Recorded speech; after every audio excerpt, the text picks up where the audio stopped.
So now we have like already quite a few people in. I think it will be great if we get started so that people don't get bored with our cat stories and dog What? stories. Who gets bored by cat and dog stories and rat Never.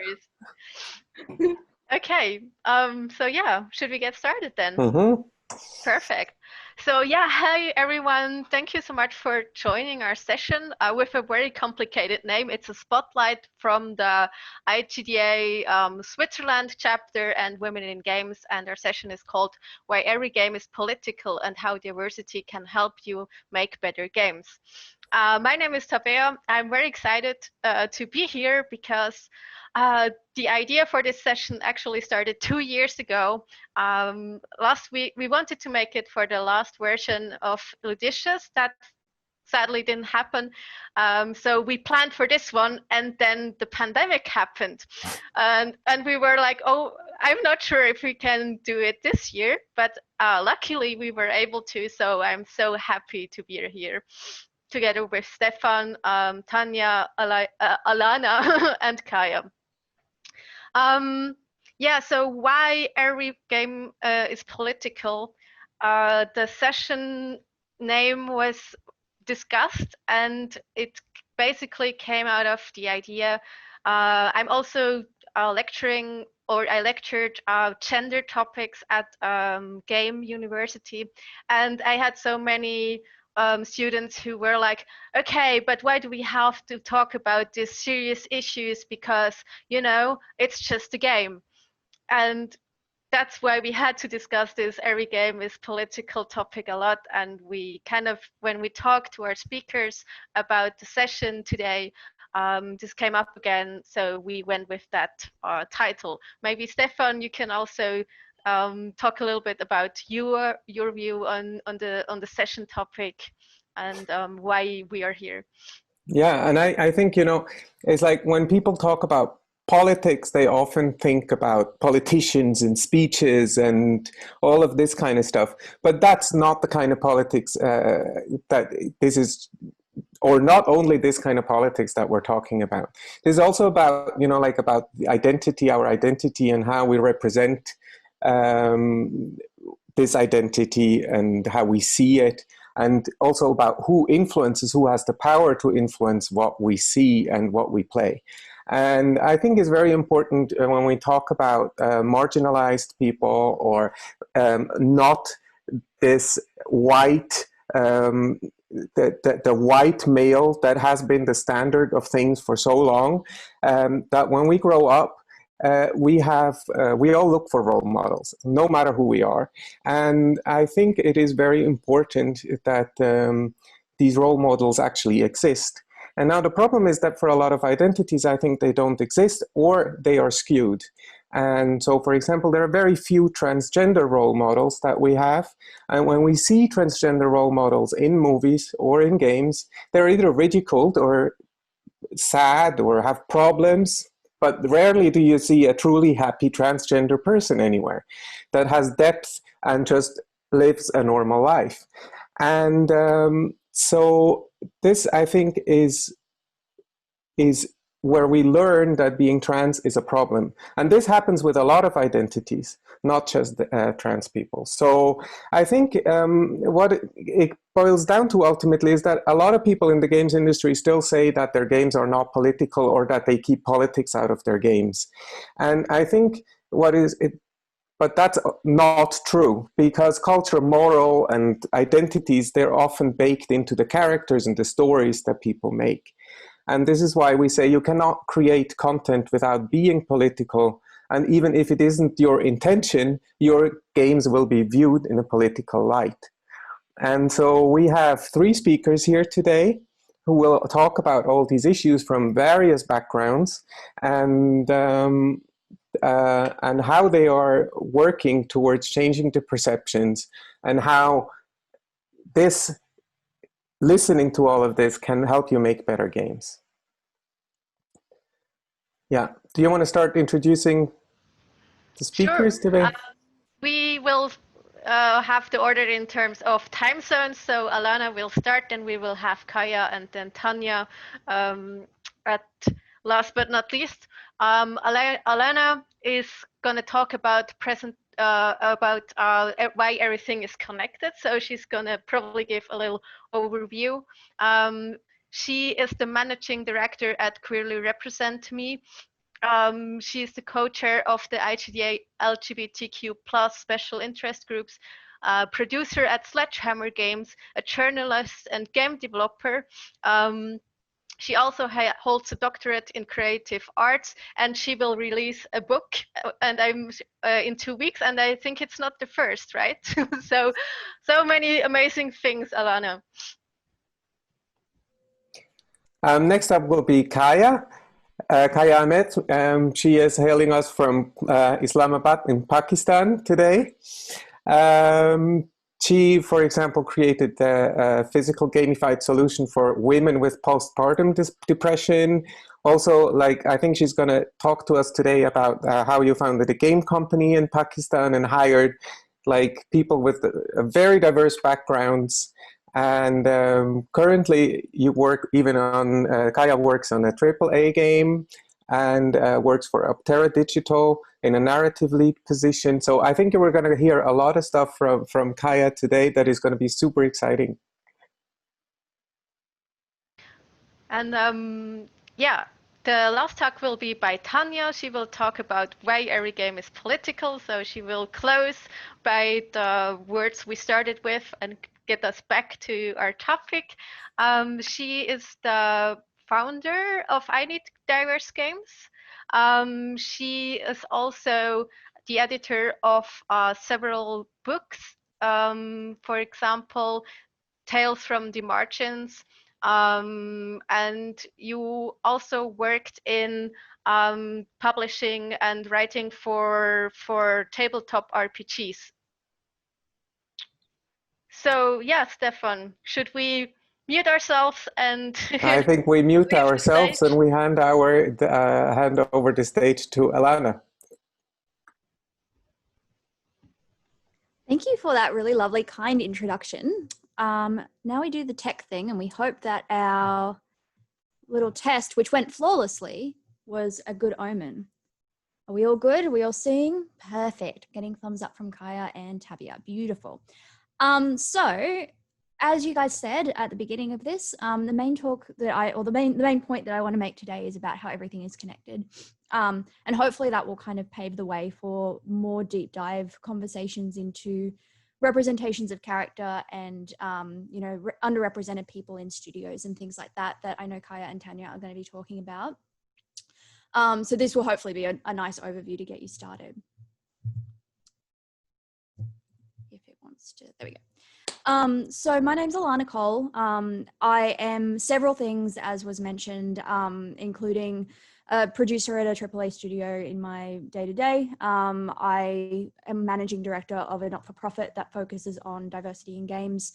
I work with the IGDA for similar reasons. My specialty is in LGBTQ representation, but I also do consultancy and partner consultants with companies on a range of different issues.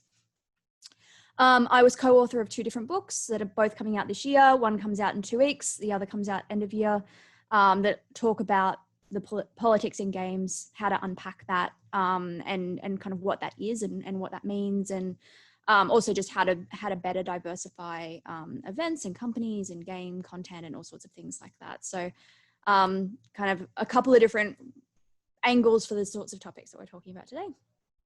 And, you know, I also like to mentor people and speak at events and just kind of get out there. So hello, that is what I'm doing tonight it is 11:15 p.m. in Australia, just so you're aware. So by the end of this, when it's 1 a.m. and I'm like low-key having a little nap during the Q&A, you'll understand why. So one of the things that we were asked to prepare was just a quick little story about a game that we really love, or some games that we really love. The one that first came to mind for me was Horizon Zero Dawn. Now, this is a game that is absolutely not without its problems, particularly in a conversation we're having about diversity in games. It's a game that has borrowed cultural iconography and appropriated culture in a way that it shouldn't have, and without the consultancy that it needed. But it's also a game that holds a really, really special place in my heart for other reasons. as a woman who has been involved in games for a really long time and has played games for a really long time, it is the first game I ever played where I felt so connected to the main character and the way that she was portrayed in the game and a lot of the other women in the game that it actually made me really emotional. It made me realize, like I in theory for a really long time knew how important representation is in games and how important it can be. But this was kind of what was that representation for me at first. So things like having soldiers come and say like, oh, don't address me, address Aloy when you go up. And it just makes you feel really powerful as a protagonist. It feels like the world is actively trying to undermine patriarchal structures and change things. It tries to, like, there are definitely some characters where trauma is used as their background, but there are also a lot of strong women where that's not their background. It shows strength in women in a bunch of different ways, as opposed to just the standard, like, Lara Croft way of showing a strong woman. And then it also has just a bunch of features that, you know, mean a lot to me, like being able to play in multiple ways, being able to kind of access the game in multiple ways, being able to explore and have a deep narrative and so on. So this is the game that came to mind for me. Despite it being a problematic fave, it is a fave, and its representations of women mean a lot to me. All right, into it. So this is kind of an overview of how, when I say everything is connected, kind of what I mean. So when we're looking at games and we're looking at diversity in games, there are kind of a few key areas that we start to look at. One is the content of games. So we look at the content, we look at the representations in that content, and we see that representation is lacking. So the example I have up there is that only 5% of games at the 2018 E3 had exclusively female protagonists. The image above that isn't from 2018, but it is a very good representation of kind of what that looks like. Someone put that together a few years earlier. And that's a really low number. And the numbers aren't much better when you look at exclusively Black protagonists or people of color or Asian protagonists or kind of people with disabilities or whatever sort of disabled category you pick and dig into, the numbers aren't much better. The overwhelming number of protagonists, particularly in Western games, are white, cis, straight men with beards and brown hair and like a little bit of dirt just to make them look tough. So when we're looking at diversity in games, one of the things we're looking at is diversifying those sorts of characters and the people that we can inhabit and play as in these games. And not just the possibility space, but also who we are kind of forced to inhabit. It's not enough that we have the opportunity to play as a woman in games where you can customize your character and play as whoever you want. What we want is more games as well where people are forced to walk in the shoes of people unlike themselves. And that means a bunch more games that have exclusively diverse protagonists. The second area that we look at and that I've been looking at in my ongoing research is developers. Developers have a lack of representation as well. There's a lack of diversity in those spaces. In terms of kind of the data in that, I have some stuff that is primarily Western based. IGDA is a global company, but 49% of the respondents to their surveys are from the United States. So it has kind of a US bent to it. But looking at those stats, you can very quickly see that the majority of game developers identify as white, male, heterosexual, and as not having a disability. In Australia, it's fairly similar. The stats are a little bit more dispersed, but I've just pulled one example from the IGEA statistics, which is about women. And then UK has, again, multiple surveys into different areas, but not much better in terms of women and also Black, Asian, and minority ethnic representation as developers. IGDA is kind of the most comprehensive survey in terms of looking at all the different categories of identity that people can have. And so it's a little bit easier to pull all that data from there. But also, like I said, it doesn't kind of go as globally, which is an issue in and of itself. We're not getting a diverse representation, just even in our research at the moment. And then the third category that we're looking at is audiences. So if we look at audiences, there's a kind of assumption about who plays games. And there's a lot of reasons for that, which I'll start to dig into soon. But when we actually look at the data, 46% of people who play video games are women.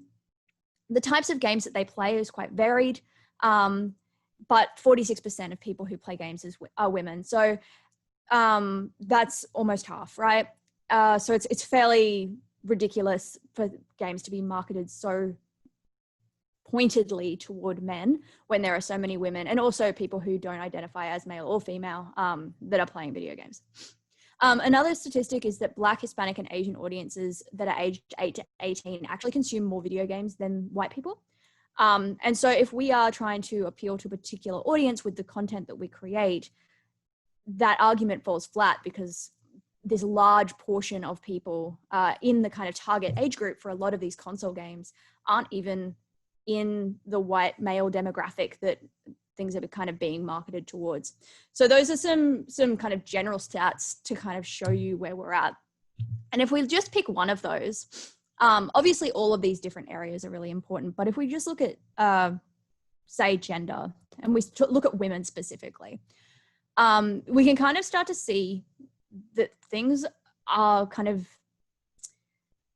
they don't line up across the different categories, right? So if 46% of people who play video games are women, you would expect to see something similar in terms of people who are making games and people who are featured in those games. But you can see from this that like 46% of people who play video games are women, and there's a little visual below of what that looks like.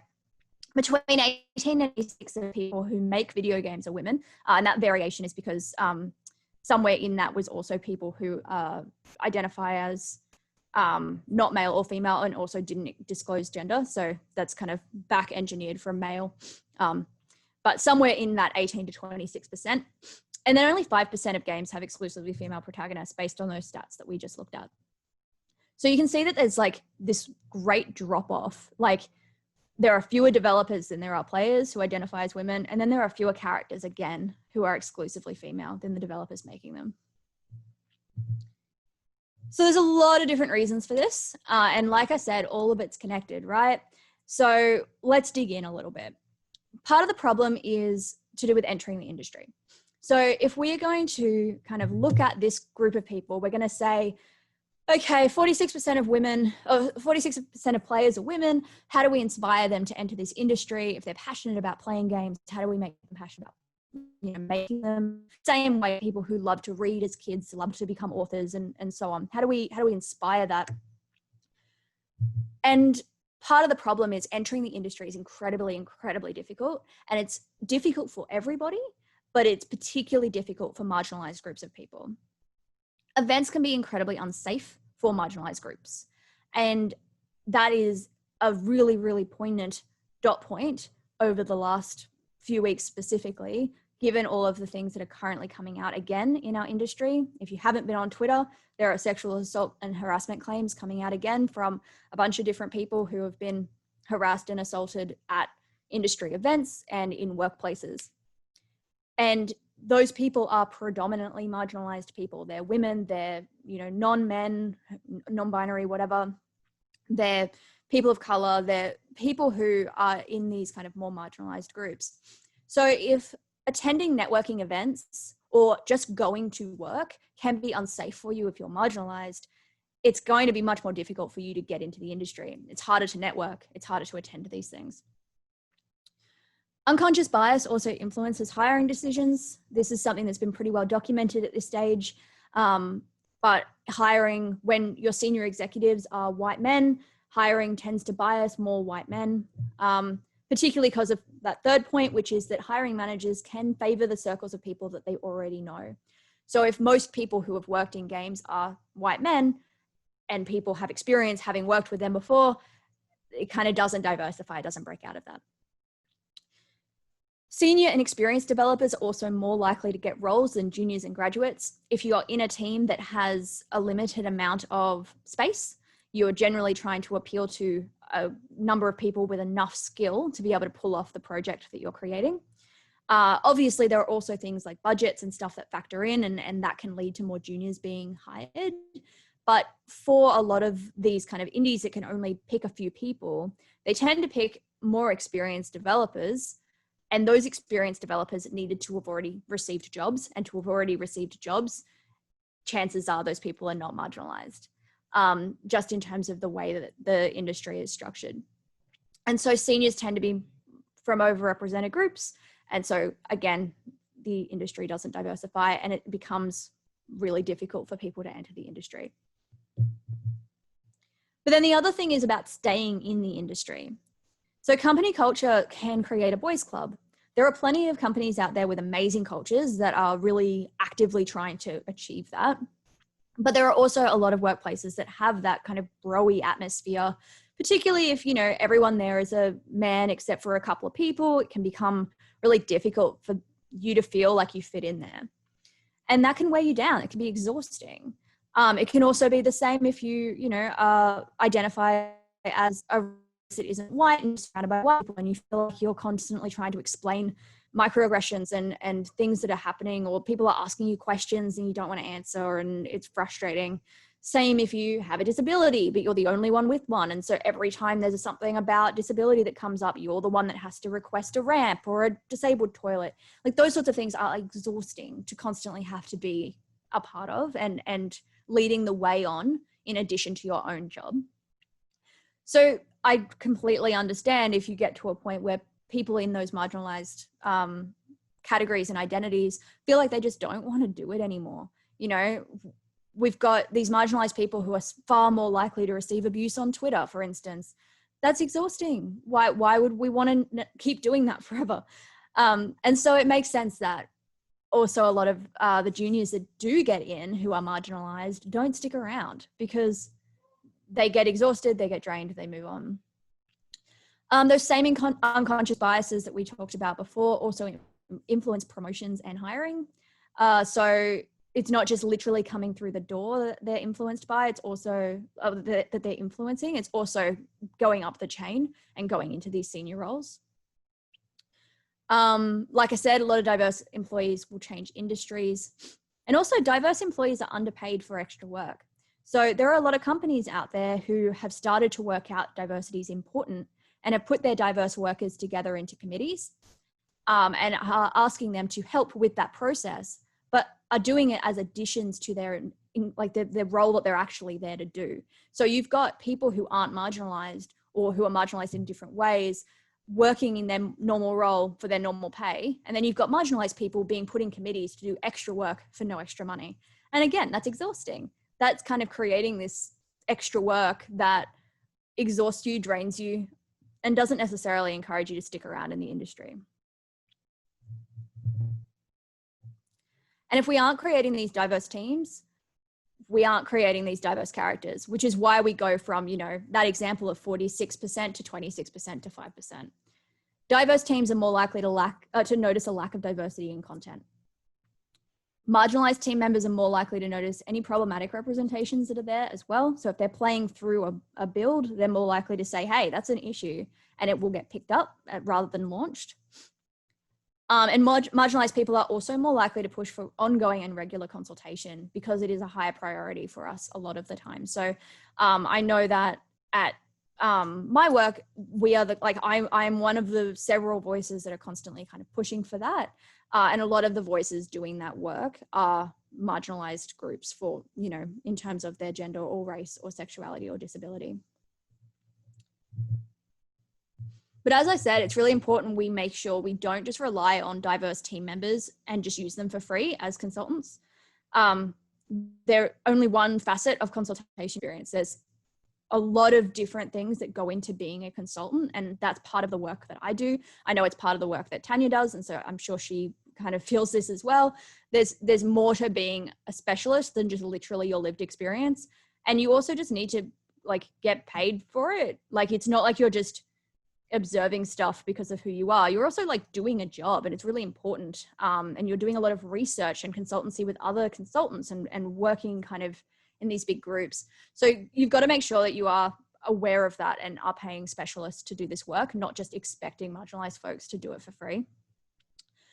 And you've got to make sure as well that you are training your team and training yourself to be a good ally and notice issues and advocate for diversity even if you're not a person, or even if you're not marginalized in those specific ways. It's incredibly important that we have allies that advocate for us and who have our back and who are loud for us, so we don't always have to be loud. Because we understand that can be like, it gets to a point where it's either exhausting for us or frustrating for everybody else because they're sick of hearing from us. And so we need those extra voices to kind of support us through that as well. So this is the thing, right? It's all connected. And if we aren't pushing for each of these groups to improve, we are kind of seeing this ongoing drop off. We've got, you know, audiences who want to play games and be inspired by them. When they're inspired by those games, they're more likely to become developers of them in future because they want to make the thing they love. People are then creating the art that reflects their reality. So diverse developers are more likely to be involved in content that's diverse. And then that content where people feel like they're being represented is more likely to inspire them to be more involved. And it just goes around, right? So we have to make sure we are pushing in all of these directions and that we are breaking this cycle and moving towards a more diverse industry in all of these different areas, because everything is connected.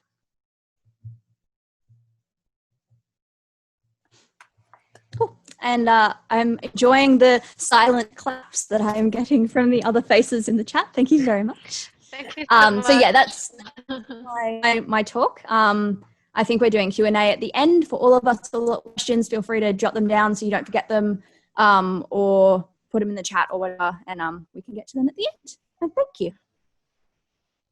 Perfect. We haven't really gotten any questions so far, so please, yes, do use the Q&A section. We'd love to get your questions, critiques, whatever. So it's really going to be, we love interesting discussions. So should we directly go on to Kaya then? Okay, I'm going to quickly do the details or the introduction for the task again, because we have several people that joined us later or, you know, dropped in and out. So the next talk will be by Kaya, and she will be talking about Uncontroversially Controversial. Very interesting title. Alrighty, so I'm gonna start. Let me just do some tech stuff here, tech magic, since I am not very tech savvy. People like to say that I'm tech savvy, but I'm not really tech savvy. Alrighty.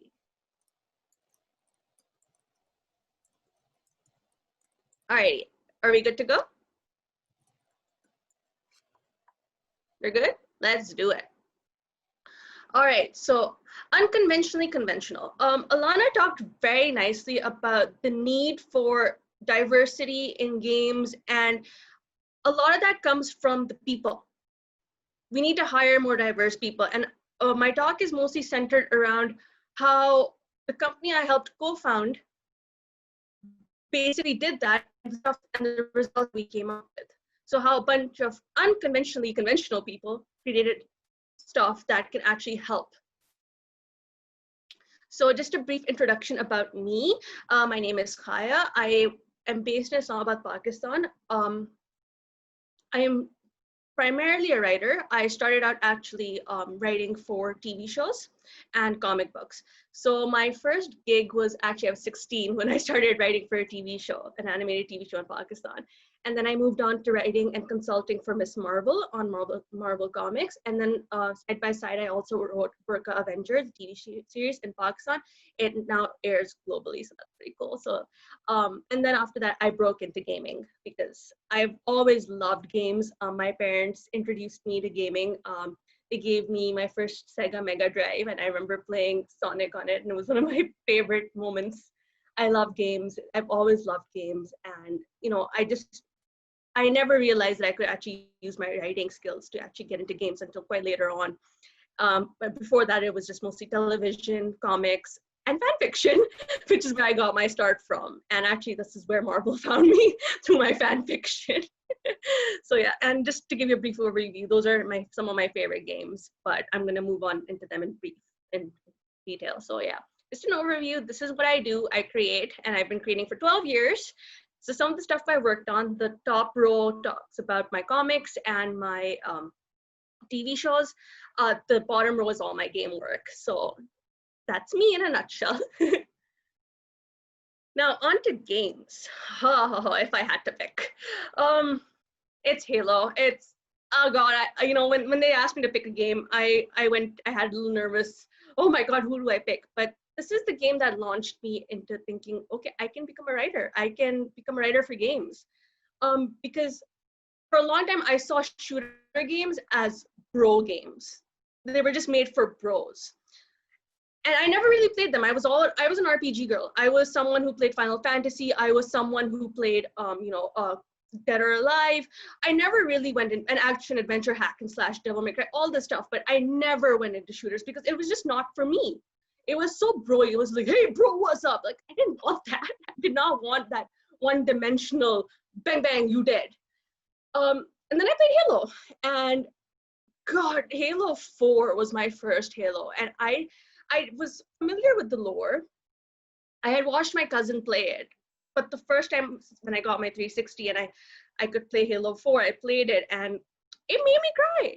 This scene made me cry because you took this guy who is supposed to be the ultimate bro and you broke him. You made him go through this mental and physically draining journey, and you see this guy who's supposed to be a machine emote, fight for what he thinks is right, and just it stripped him down to his score. And it made like that last scene where Cortana and Master Chief are talking, oh, that broke me. And just that scene, that whole interaction where she says, are you really a machine, John? And did Master Chief succeed because he at his core was broken? It's just, oh, it gives me goosebumps even now when I think about it, because it's just, that is what a game is. It defies what you're supposed to think it should be about. And that, yeah, it's just, Halo is just one of my favorite games, especially Halo 4. I think it's just such a beautiful game. And yeah, it does have some problems. There are a lot of issues, but as far as the shooter game goes, it is probably one of my favorite games. So this is where I start. So one thing I would like to tell you is I am one of the co-founders for Optera Digital. It is a transmedia company in Islamabad, Pakistan. We work on games, TV shows, comic books, and reports, anything under the sun, basically we do. And our main goal is to change perceptions in our communities and globally. And this is what I love. We started from the ground up. The CEO, Abbas, came up to me and said, hi, do you want to start a company together? I said, yeah, sure, let's do it, man. And I have no actual, I don't have any education in writing. I actually have a bachelor's in business administration. That's the funny part. I have no writing education. And that's what I liked about everybody we hired. The narrative designer next to me, who is, my right-hand man, and is our technical game designer, he's a commercial pilot, Our game economist actually has a master's in finances. Our artists are all architects or industrial designers, or they don't have any formal training, and that's the best part, because when we talk to them and we have we just see someone we like, we're like, hey, come join us. And because we see that spark, we see that they like to create and they like to do something different and they don't want to conform. And that's what I love about our team. It's just, we have created some really, really special things because, we're diverse. And you can see from this, there are young kids in the group, they're old people. We have everybody from 18 to, 45. There's a huge gap there. There's a huge thing there. And yeah, that's our team in a nutshell. And we also have 2 cats in the office, which I love. These are 2 cats, that's Topak and Oreo. Just like us, they're unconventionally conventional. They're rescues that we found, and they're now a part of our office. They're our stress relievers, as we like to call them. So how do we get to where Optera actually is? Our unconventional hiring practices, as I mentioned. So what we do is we find someone we like, experiment. We give them a 3-month experimentation period in the office. We're like, okay, you come here, try different departments, see what fits for you. I'll give you an example. Sarah, our game economist, was initially hired because she I saw her art on DeviantArt, and I'm like, oh my God, this girl can draw. And I messaged her, I'm like, hey, would you want to join our company? And she said, yeah, sure. And she came, we had an interview, she joined. And out of the blue, one day she's just like, oh, Kaya, I see you guys are doing stuff with numbers. I have a background with numbers and I really like numbers. And we're like, hey, why don't you try game economy? And she's like, what's a game economy? I'm like, you use numbers to build the backbone of a game. And she's like, well, you can do that? I'm like, yes, you can do that. Let's do it. And she did it. And she actually made game economy for all our games. And they have been blockbuster successes locally. And that's what we do. We let them experiment. We let them see what they're comfortable in, which is why one person doesn't occupy one role in the company. They occupy multiple roles. So our game designer is also doing our social media, is also doing our content, is also writing reports. Our CEO is also art directing because he likes it. So, our pixel artist is doing 3D modeling because that's what he likes to do. So, it's just many roles just circulating. We're constantly creating. We don't restrict ourselves. No, this is what you need to do. It's like, what you want. Have fun with it. What's the worst we can do? We'll fail, fine, it's okay. We'll still use that somewhere else. So yeah, that's us. And this is some of the stuff we have made. This is a game called A Tale of Two Cats. It's in development at the moment. And it's actually drawn from our two cats, Oreo and Topak. Topak is blind, but he has a great sense of hearing. And Oreo likes to attack people. So we're like, why don't we put that in a game? Why don't we put that in a game that talks about the importance of animals, adopting animals, and kindness to animals, but also shows disability in gaming as well. And it's meant to be a stress reliever. It's meant to be, if you're tired, if you're feeling overwhelmed, this fun little, very, very casual puzzle game with beautiful backgrounds, nice calming elements, and you can just unwind a bit. And that's because, as someone with anxiety and with depression, I always want something to just, at the end of the day, just go and de-stress. And this is something that when you're feeling overwhelmed, just pop the game in and de-stress. So this is going to be released soon, and I'm very, very excited for this. The team worked really, really hard on this. One of our published works was Aajkal Ka Zamana. It's basically Urdu for today and yesterday's world. It's a common phrase used in Pakistan. And basically, it was one of the first games that World Bank Pakistan, or actually World Bank as a whole, actually published through us. World Bank came to us. They said, guys, we need to change some perceptions amongst the youth in our community. And we said, okay, why don't we just pitch a game to them? But they're like, no, games, no, they won't be taken seriously. And then we pitched the idea of a visual novel to them. And we said it in such a way that, if people play this game, they can actually be at the center of the story, and they'll see that their acts have consequences. And that idea, there was just a light bulb, like, yes, please do that. And just like that, we created this visual novel for World Bank, where you follow these two friends, and you're their third friend, and you see how your actions have positive and negative consequences, and how the world around you changes according to the choices you make. So if you make good choices, the world around you gets better and it prospers. But if you make negative decisions, the world around you gets worse and it degrades. And it was pretty funny. We were like, okay, but this is gonna get boring for kids. So I remember one of the designers went, oh, hey, who's a microbiologist, by the way, actually, but it's now our technical game designer. So he said, hey, Kaya, why don't we add in mini games? Just, like, oh, is that possible? And our pixel artist goes, yeah, we'll make pixel art games in the middle as mini games.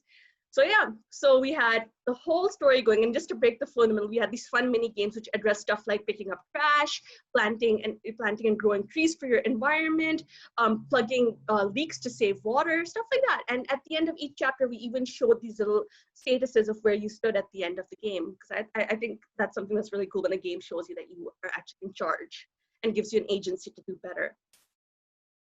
Last but certainly not least, one of the projects I'm really, really proud of is the Samosa project. This was a game that was deployed in companies across Pakistan to actually analyze gender bias in the office and in the workspace through a game. So you were given this small little game, because people here don't really like surveys. People hate surveys and like, we don't want to do this. But when we told them you can play a game, and we didn't tell them the motive of the game, we just asked them a few questions. And at the end, we gave them a samosa as a prize they were ready to, like, yeah, let's do it. And we were actually able to analyze and publish a paper on the basis of this. And if you remember the pilot I talked about at the beginning, that's his baby. This is him designing it from the ground up. He's like, well, let's do this. Let's make an analysis game, which not only talks about bias, but we can grow this, and we can actually use this game to address sensitive issues in the companies, such as discrimination, such as sexual harassment, but through games, stuff that people can't normally talk about in Pakistan, especially because it's considered taboo. So yeah, so this game was launched. We launched a paper based on the studies, and through the studies, we saw that, you know, the perception versus innate bias, it's very, very prevalent. One of the most interesting parts that I really, really liked about this the study was that companies, the men in the companies, and even the women, actually perceived that there were more women in the company, even though there wasn't a large percentage of women. But why did they perceive that there were more women in the company? Because those women occupied mid-level roles of coordinations. And so because they were coordinating, they were constantly visible. And that visibility impacted their perception and said, no, we have a lot of women in our company, whereas they didn't have a lot of women in their company. And all the CEOs that were chosen, or all the leaders that were chosen, were male, because they're like, oh, because our CEO is male. And it's like, but what do you want the leader to be? Like, we want the leader to be a woman. So that was a very interesting little study that we got from this. And now coming to my story. So I told you about Optera's story, but this is my story. I was recently hired by Lucid to work on a AAA game called Destruction All Stars. This was after me fighting tooth and nail, applying to so many companies after GDC, and getting rejected because, according to them, I didn't have enough experience. This was after I had an Emmy, an Eisner, and a Peabody under my belt. I was still not experienced. And then this company came and took a chance on me. And they're like, you know, we want a Pakistani narrative designer. And it's not just, they didn't see me as a Pakistani. They saw me as someone with experience. They're like, you can add something different to the table that nobody else can. Because we want to make diverse characters that people can identify with. And I was like, wait, you're hiring me. I don't even have to fly out there, nothing. They're like, no, nothing. You join us. And this is the result. We created these characters together that are so diverse, so beautiful, that when it aired, this was the response. People don't even know much about these characters yet. We haven't released any information on them, but because they're so diverse and because they have elements related to different cultures, there are already fan accounts of people thinking, oh, I think this person's this. Oh, I think that's what they're about. Oh, I see myself when I'm seeing this character. And they're still related. They know nothing about these characters, but they are in it. And that is what I want. I want that we have an environment where people can create characters and are allowed to create characters that other people can relate to, not just, you know, our core demographic or that big demographic, but the little people like me. I want to see myself on screen. I haven't seen myself on screen yet in games. And I hope down the line I can. So we need to enable people to actually show their true selves. Thank you. This is my family. These are my cats and my dogs. They're some of my biggest supporters, and they love it when I play games. So, and you can reach out to me wherever you want over here. I'm always happy to answer any questions and help you out. Thank you, everybody. Keep being diverse. Keep being unconventionally conventional. Thank you so much, Kaya. Thank you so much. So there are no questions either for the moment. So I think we will also go on directly to Tanya. Tanya mentioned that she is nervous, and I'm like, no, you're not getting to be nervous. I'm nervous. So I actually wanted to quickly repeat her introduction because I fell over my notes the first time. So I'm trying another time and see if I can do it better. Also, I can repeat it for all the people that join us later. So Tanya is the founder and director of the nonprofit organization I Need Diverse Games. She is also part of the D&T show Rivals of Waterdeep on Twitch. She's the programming coordinator for OrcaCon and GamerX. She talks about diversity, feminism, race, and intersectionality at conferences, and she writes about games for Uncanny Magazine, Polygon, Wisconsin Chronicles, Vice Gaming, and many, many more. And she also does books. So she was the editor of Game Devs and Others, Tales from the Margins, and she contributed to the Advanced Game Narrative Toolbox. I guess that was better. Very impressive. I love everybody that speaks today. You guys, you folks are amazing. And Tanya's talk is going to be about why every game is political. So getting back to the title, or the first part of our panel's title. Hi, everybody. Good morning from Chicago. It's about 9 a.m. here. So I've had plenty of coffee. Hopefully I will be useful and able to chat. There is the slides. Hopefully you all can see them. So thank you for the introduction. And I was saying I felt rusty because I haven't done this in a while because we haven't gone anywhere. Great, nothing wants to work for me. So yeah, there's everything that I'm doing. You can find me on the Twitters at CypherTR or I Need Diverse Games at INDG at INeedDiverseGames.org. So they let me talk about my favorite game ever, which is Dragon Age 2. If you've ever seen me on Twitter or anywhere else, the second I get a chance to talk about this game, I do. This is one of my many, many hawks. I consider this my canon hawk, Invictus. But just a couple of reasons why Dragon Age 2 is my favorite game. Unlike a lot of games, the NPCs have agency. They don't just sit around and wait for Hawk to show up. They just don't sit around and do nothing, and they're always in the same spot. Everything else. You get to romance mostly everyone, and I thought that was cool because you never know where that romance die may roll or land when you're playing a game. You may be really into one character and then change your mind halfway through. But it's also an emotionally compelling story. And for me, it's a game that grabbed me. I know people complain about the game and they say that, oh, things are repetitive and scenery, etc. But for me, it's a game that I'll always go back to. Not anytime soon, because unfortunately there is a point in the game where your protagonist's mother is killed, and my mother passed recently, so right now it's a little raw for me to go back and play it. But this is my favorite game. I own it on all platforms, and I've probably played far too many hours to tell people and actually talk about it without kind of going into fangirl mode. But to be a little more serious, and if I speak quickly or anything, please let me know, because I get excited and when I'm talking about things that I care about. But, you know, games are political, but it's good. So as we talked about in the intros, we talked about in everyone's talk so far, our identities and who we are and the people we are political. And it's not about your party. It's not about who you support. It's not about how you vote. It is the way the world is, unfortunately. I, as a Black woman in the US, cannot be apolitical. I can't be neutral. I can't ignore the way the world is. Even if I wanted to kind of stick my head in the sand and pretend everything's fine, I can't.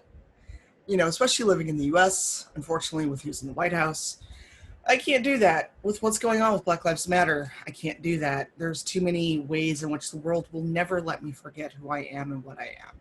So there is no way to excise that when you're making games. There's no way to pretend that what you do and what you say is not political. When you are creating games, be that writing, arts, playing games, reviewing them, streaming them on Twitch or YouTube or whatever you're doing, any kind of content creation, the personal is political, and we can never separate those two, no matter how much people would like to pretend that they don't. And I think that if we embrace that and go, yes, this is political, this is something that I believe in, something that I am, something that I do, and intentionally put it in games, it can make games a lot better. We can have much stronger stories, we can have much stronger narratives.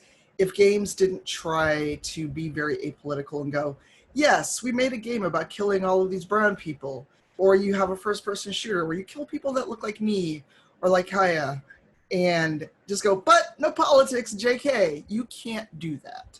So I think that we should embrace this and make it a lot better. Again, games are about solving conflict. You know, I know I can't see the chat or the Q&A right now, but how many times have people fired up a game or sat at a table and played D&D or any other system where a king, a queen, someone has sent you off to eradicate their foe, or they've sent you off to settle a score. You know, it's not always a John Wick kind of getting even, but there's some kind of power dynamic, and it's political.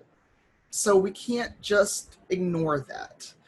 And I want to talk briefly about 3 games that embrace it, and 1 game that specifically uses a lot of political things and chooses to ignore it and says it's not about politics. And then we can have some Q&A. So Mafia 3, for those that have never played it, it's by Hangar 13 and Take-Two, and it is set in the American South in 1968, specifically a faux Louisiana. Your protagonist is a black man who's just come back from the Vietnam War, and I forget why Lincoln is sent home or if he's just on furlough and supposed to be on furlough. But the game does not shy away from the politics of the time or the fact that your character is black in 1968 Louisiana, and that's why I put this for if you've never played the game, this screen greets you when you start up.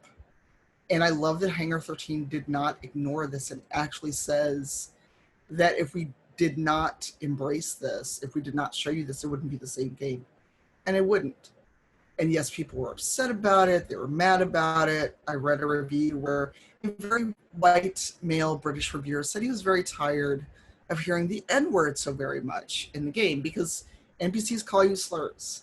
They use slurs for Vietnamese people, for the Irish, for Italians, for anyone who's not like white Christian dude or white Anglo-Saxon female.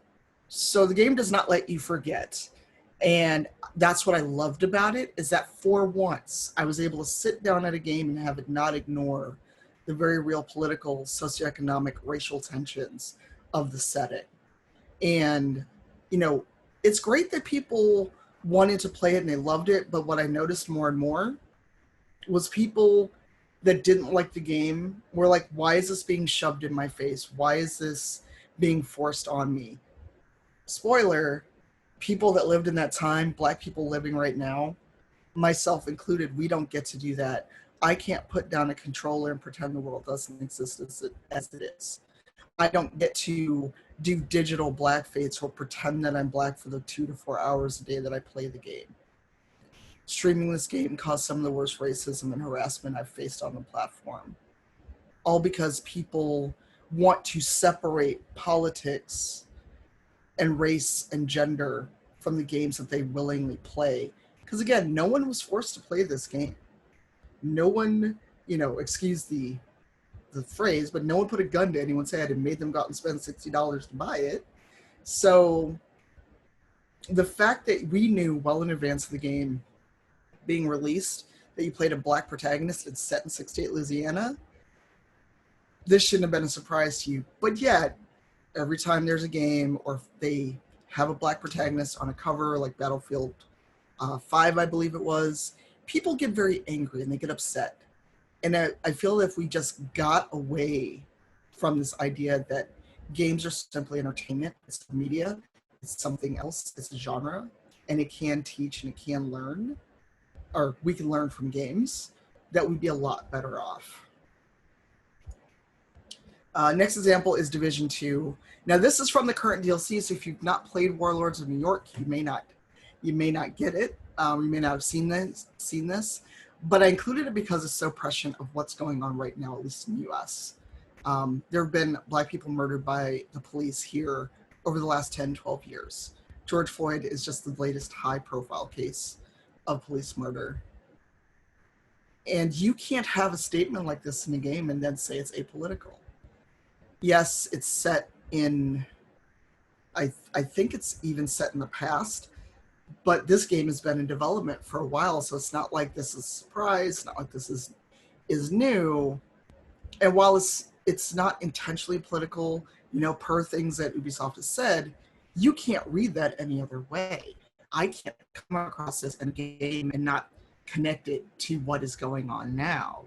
And I haven't seen people mad or upset about this particular thing, because if you're not playing Warlords, you may have missed it. But this is a very political statement. And I'm glad it's in there, whether or not it was intentional, whether or not they make a big deal about it. But you can't look at this and then pretend it's not political.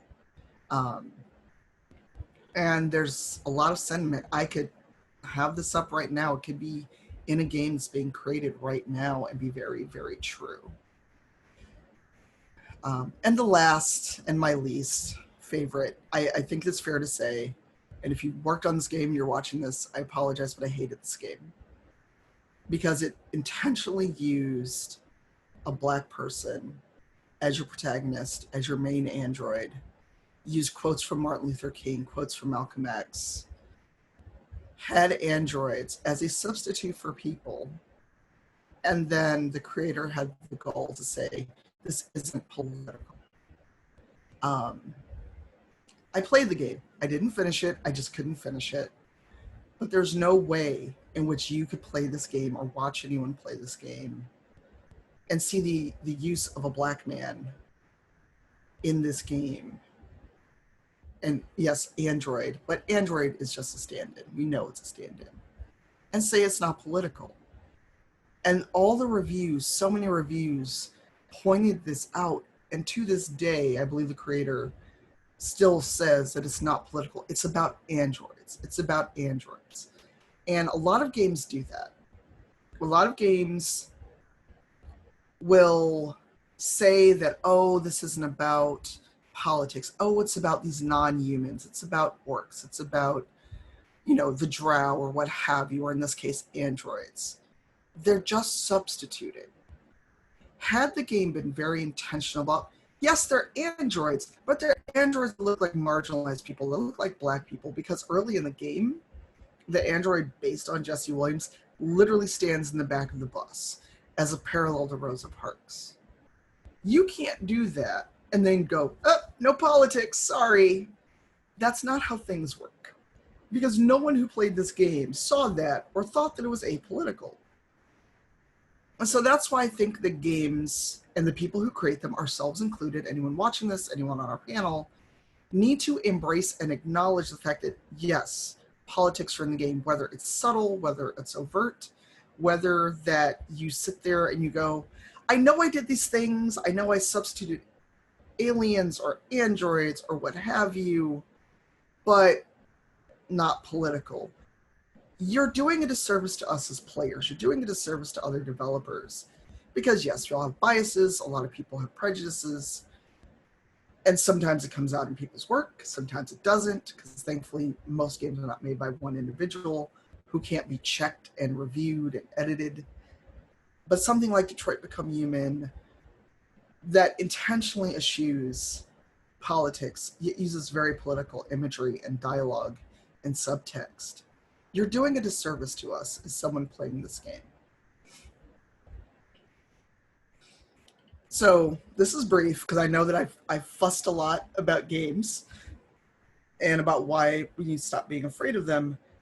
But I want to kind of touch back, and ironically, I touch back on the points that my co-panelists made, that the demographic of who's playing games is not the 18-35-year-old white male, assumed cis and straight, because more people that look like me and Alayna and Kaya are the ones playing games and making them. But yet, according to the IGDA 2019 Developer Satisfaction Survey, 2% of game developers are Black. And that's only with 49% in the US voluntarily responding to the survey. So there's that many people playing the games that are made, not by people who look like us, who sound like us, who have our stories to tell, who only have the luxury of looking at games as entertainment, as only something to do when they're bored or during the pandemic lockdown, not thinking of it as art. And we're not going to have the art games as art conversation. That's another panel that we don't have enough time for. But so many people have the luxury of picking up a controller when they're bored, something to pass the time, and they've always been represented. They've always seen themselves in these games as the hero and everything else. That people like me and Kaya and Alayna, we rarely get to be the hero. We're often the cannon fodder. We're the people that are sacrificed in games to make a point, to be the hero's great MO. So if we finally go, yes, politics are in this game. And again, not just your party, not who you vote for, who you support, but the politics of who we are as people. Because if the world can't let me forget that I'm Black, queer, and a woman in this world and in the way things are, the games I play shouldn't do that either. And this doesn't say every game should be hard and heavy and just drenched in this, but we can acknowledge it in the narrative. We can acknowledge it in the way people respond to our characters. And again, our stories should be there. There should be more of us making these games. It shouldn't be such a high barrier to entry to talk about these games, to get into these games, you know, to be able to get a laptop or something to be able to make them. And when we do make them, the backlash of, oh, you're forcing politics in my face and you're forcing the SJW agenda. I'm not. I'm telling you my story. I'm telling the story of people like Kaya or Alayna or everyone watching this who would love to make a game and can't, either because they just don't have the tools, they don't have the money at the time. And you're just missing out. You're missing out on a chance to tell stories. There's so many good stories out there that I would love to hear beside the usual medieval European fantasy. Don't get me wrong. I play D&D, I do all this other stuff. I enjoy those stories, but there's so much more to tell. And again, I know I keep hammering this point to kind of almost beating a dead horse, but the world doesn't let me just be neutral. I can't. You know, the things that are said to me on Twitter or Twitch when I go live, or even on Instagram, if the world could let me breathe for a few minutes, great, but they can't, so let me have that moment. And this is important, and I think a lot of devs need to realize this. You can say all day that your game isn't political. It's not true, especially when you try to have subtext.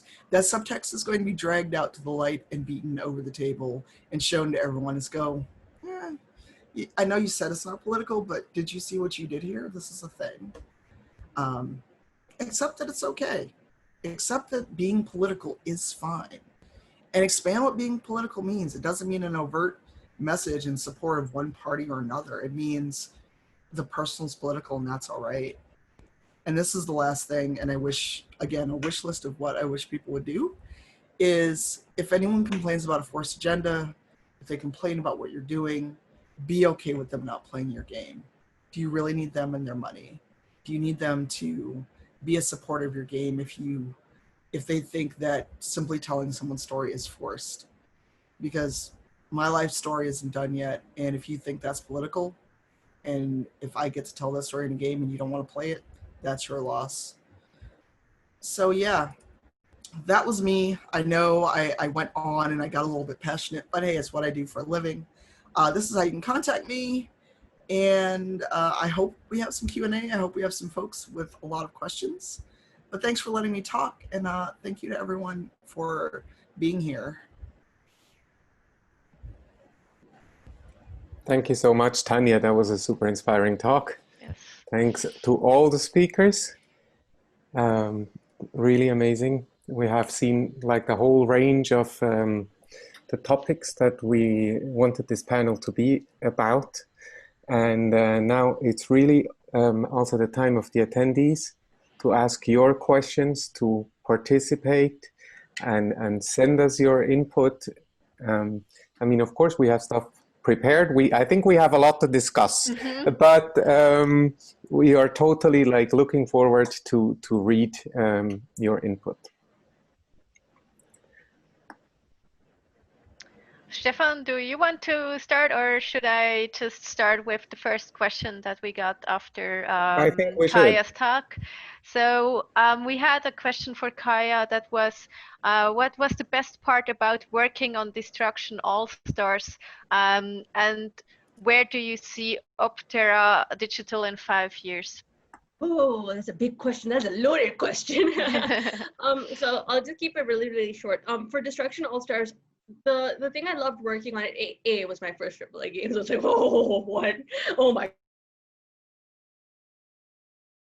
Enjoyed, but overall, I loved working on such a diverse cast and such diverse characters. We implement prejudices and inequalities in game mechanics in order to show their implications for society. going beyond racism gives you a -2 morale? And I think this is really a good question for everybody. I think it's something like in The Sims, because it's weird because The Sims does not acknowledge like race in terms of like skin tone or anything. So you'd have to revamp the whole system. I don't know if like I've never played RimWorld because of things the developer said. Like I bought it and then saw things the developer said and was like, nope, I'm done. But if there could be repercussions, so like if a game acknowledged race, for instance, and you do a racist thing, maybe your character can wind up in a fight. They go to jail. They die. Because it's only digital. It's a game, right? Doesn't matter. But games need to actually acknowledge race and racial choices if you can make a character in the narrative. Because very few games notice, did I make a brown character? Is my character black in a modern setting? Does anyone acknowledge this? Because if the game doesn't acknowledge it, you can't really then turn around and have a moral or other kind of response in game mechanic for being racist, because the game doesn't care that I'm brown, apparently. So that would be a weird mechanic to suddenly go, you called me a slur, I'm going to beat you. So the game design itself would have to change. That would have to be implemented from scratch.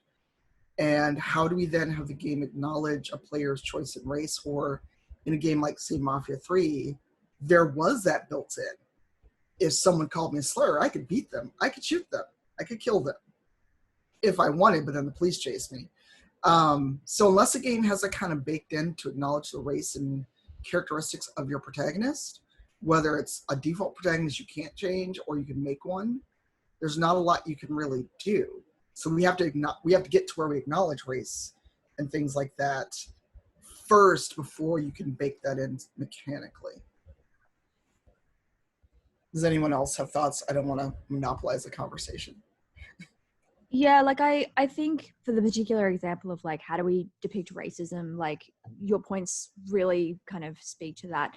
I think that your example of RimWorld where you're talking about like how there were some issues there and that's why you haven't played it, I'm in the same boat, and a lot of those issues kind of around the way that the game implemented systems around LGBTQ representation. So there were a lot of like there are other issues as well. There are other things that have been said, but the issue that particularly got it for me was this idea that certain types of behaviors were programmed in and others were deliberately left out, and then the justification for that was, oh, but that's kind of like what I've seen in the world, and so that's what I think exists. And that included excluding like bisexual men as a concept and lesbian women as a concept and things like that.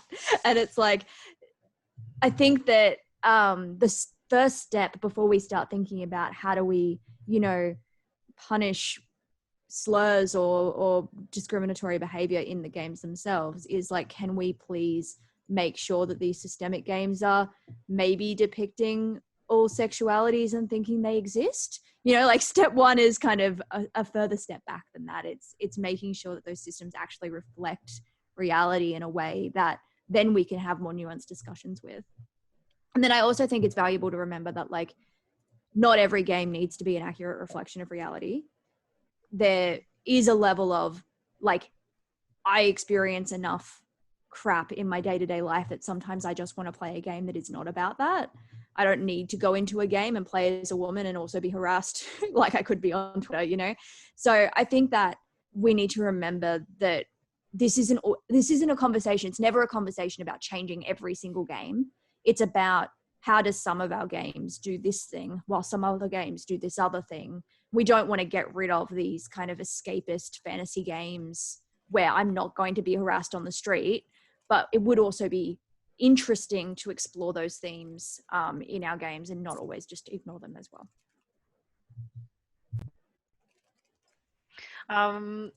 Maybe a follow-up question to that. I mean, the discussion about, you know, acknowledging the different genders and sexualities. What do you think about cyberpunk, which is going a completely different direction in that regard?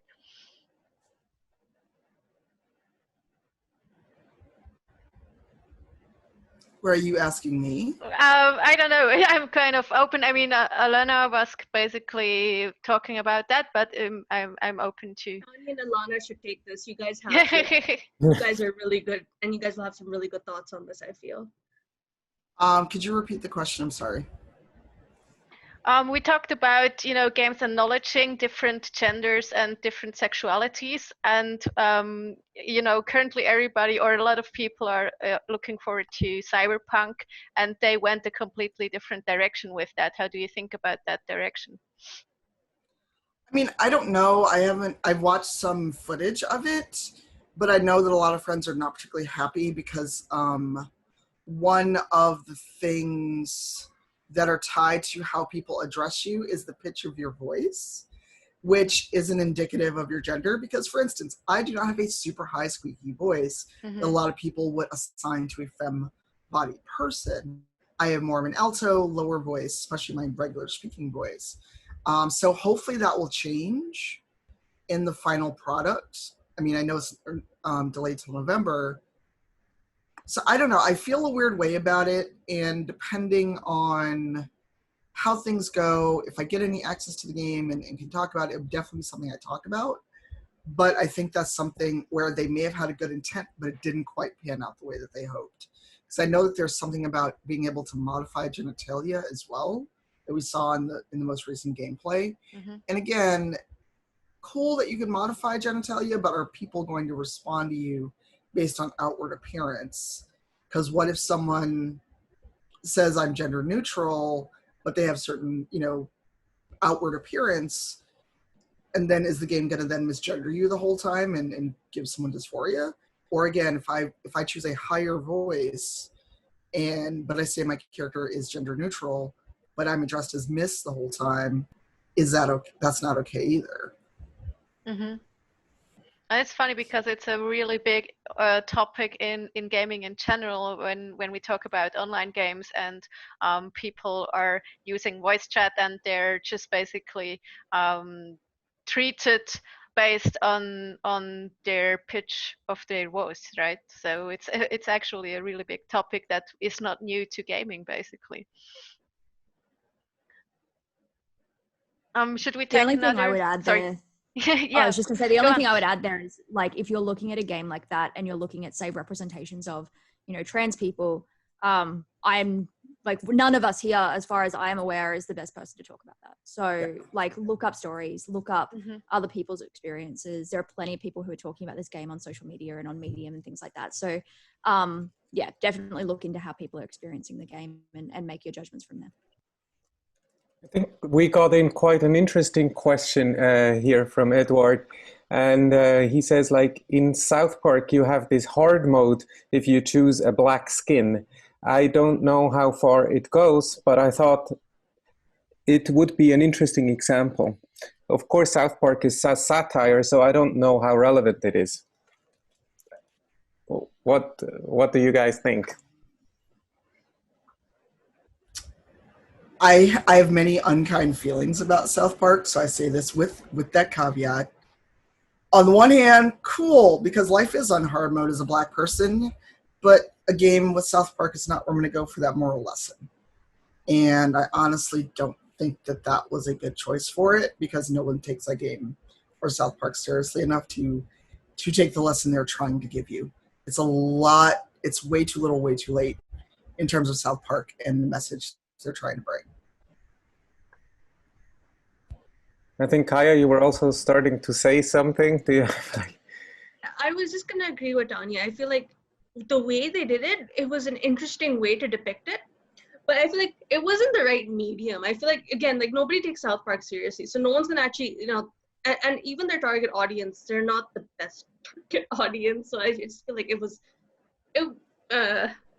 just like a shrug there. I can't say much. I mean, Tanya already hit the nail on the head with that. But yeah, I feel like it wasn't the best choice.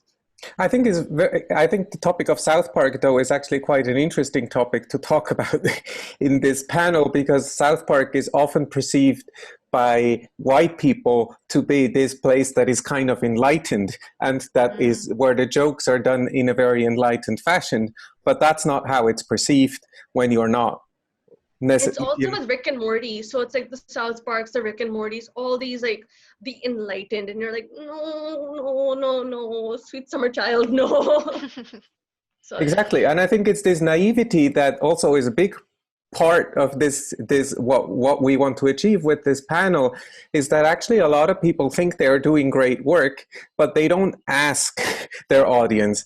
They don't go out and ask, how is this perceived? And so I think it's very important that we talk about how to achieve that.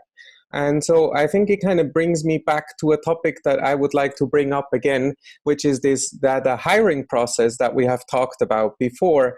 Like, how do you actually go about transforming a company or a place where you work and that doesn't manage to bring in this representativity, where you actually produce satire, but that does work for people, for more people?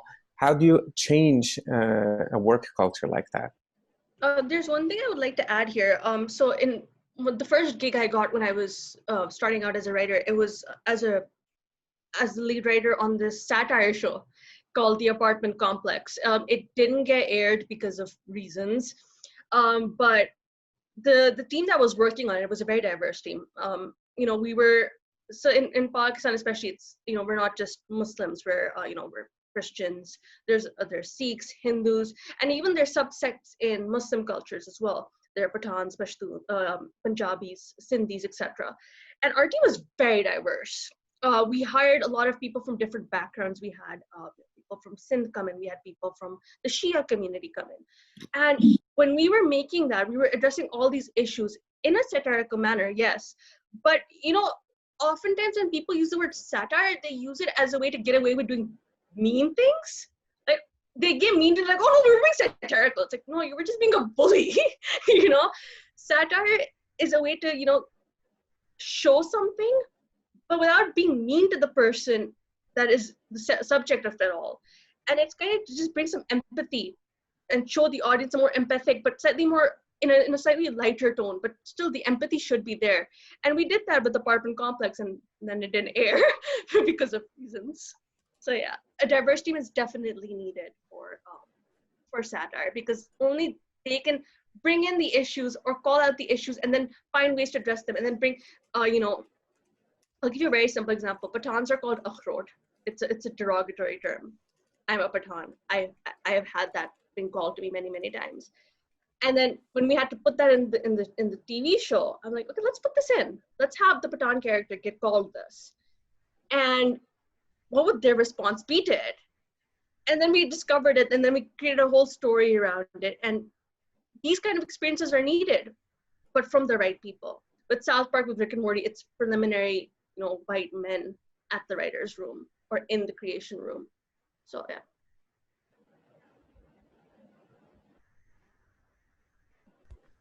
Would anybody like to add something to this one? Well, I want to make sure Alayna gets a chance to talk, because I know I talk a lot. Yeah, no. Don't worry, I talk a lot as well. I will jump in and be loud when I have strong opinions. Everything that you guys are saying is exactly the sorts of feelings I have. It's like, people like to look at these shows and act like they are super enlightened and they totally get it and they're very intellectual. But like, there's so many things out there that are better and that are more switched on. And, if you want to watch a clever cartoon, go and watch She-Ra or something. Like, there's so many options, Mm-hmm. Yeah. Well, in terms of changing culture, it's getting more people in the door and making sure they can stay. Because so many people get into studios, they get into programs and incubators, and they're not really helped. It's like, here's a laptop, we're going to teach you how to code in 30 days. Good luck. And there's no follow-up. There's no community that comes from that. They're not given opportunities to go to studios and actually learn beyond those incubator programs. There's not a lot of monetary support other than maybe the stipend you get or the equipment you get. And a lot of it has to do with rate of attrition.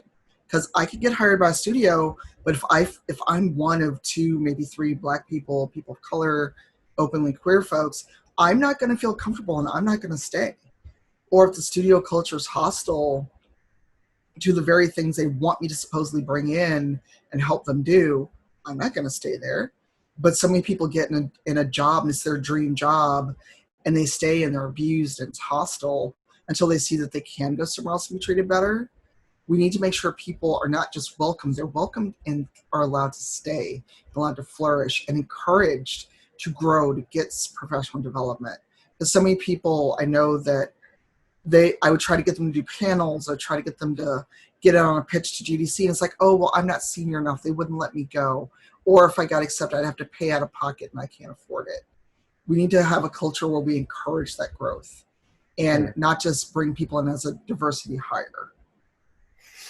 And I think there's like you run this organization like I Need Diverse Games, where you specifically also address the financial aspect of things, right?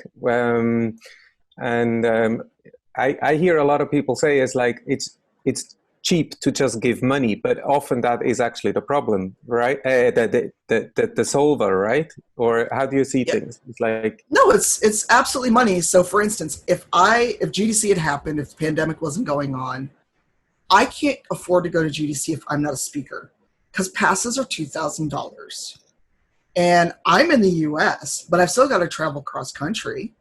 So if I'm not a speaker, I can't go. Like this year, had pandemic not happened, we would have still sent our folks who got a scholarship meaning a free badge. But it's ridiculous that you want people to come and bring their expertise, but you can't even help defray the cost, or that there's not a reduced cost for students aside from one day out of the week. It is absolutely a money thing, because I've thought about us even staying in the scholarship program, because cool, I can give you a badge that's good for all 5 days of the conference. But what if you can't afford that week in San Francisco? What if you need a visa and you do all this and you don't get the visa? What about the international flight that costs as much as the badge to go? I think it was Rami Ishmael who showed what it costs international folks to come to GDC, not even as speakers, just to attend, because it's presented as the be-all, end-all of professional development. And yes, it is important to go, but if you have people that you say you value their work, you want them there, but if they can't afford to go, if they're not a speaker, there's something inherently wrong there. So absolutely, and not just hand people money, and I think that's where folks get real caught up. They think like, oh, you're just giving people money.